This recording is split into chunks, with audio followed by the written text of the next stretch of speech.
আসসালামু আলাইকুম। আজকে আমি আপনাদের সামনে নিয়ে আসছি খুব সুন্দর একটা রুই মাছের রেসিপি। খুব সিম্পল, খুব সুন্দর।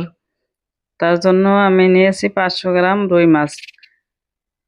হলুদ লবণ মেখে ভাজতে দিয়েছি। এখন উল্টে পাল্টে ভেজে আমি মাছগুলি তুলে নেব।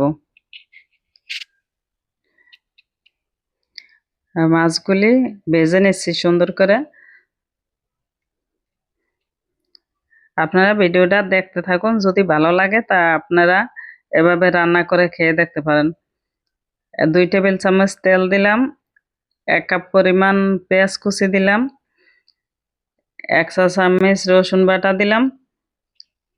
দিয়ে এখন মশলাগুলি কষিয়ে নেব, ভালোভাবে কষিয়ে নেব। মশলার গন্ধ যাওয়া অবধি কষাবো আমি।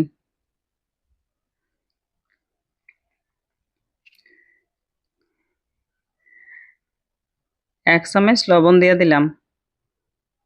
লবণ দিয়ে ভালো করে মশলাটাকে কষায় নেব। হ্যাঁ, এক চামচ মরিচের গুঁড়া, হাফ চামচ হলুদের গুঁড়া, হাফ চামচ ধনিয়ার গুঁড়া, হাফ চামচ জিরার গুঁড়া দিয়ে দিলাম আমি কড়াইতে। একটু পানি দিয়ে কষিয়ে নেব, ভালোভাবে নাড়াচাড়া করে কষায় নেব।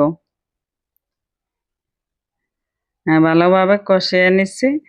এখন একটু পানি দিয়ে দেব ঝোলের জন্য। ঢাকনা দিয়ে দিলাম, ঝোলটা ফুটতে থাক। ও, ঝোলটা ফুটে গেছে, এখন মাছগুলি দিয়ে দেব। মাছগুলি ভালোভাবে সুন্দর করে নাড়াচাড়া করে দিয়ে দিচ্ছি।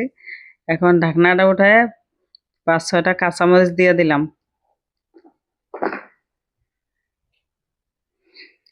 হ্যাঁ, মাছটা ঝোলটা খুব সুন্দরভাবে ফুটতেছে, কালারটাও খুব সুন্দর হয়েছে। দেখেন, এভাবে যদি ভালো লাগে তাহলে আপনারা রান্না করে খেয়ে দেখবেন। ভালো থাকবেন, সুস্থ থাকবেন। সবার সুস্থ কামনা করে এখানে শেষ করছি ভিডিওটা। আল্লাহ হাফেজ। ভালো থাকবেন।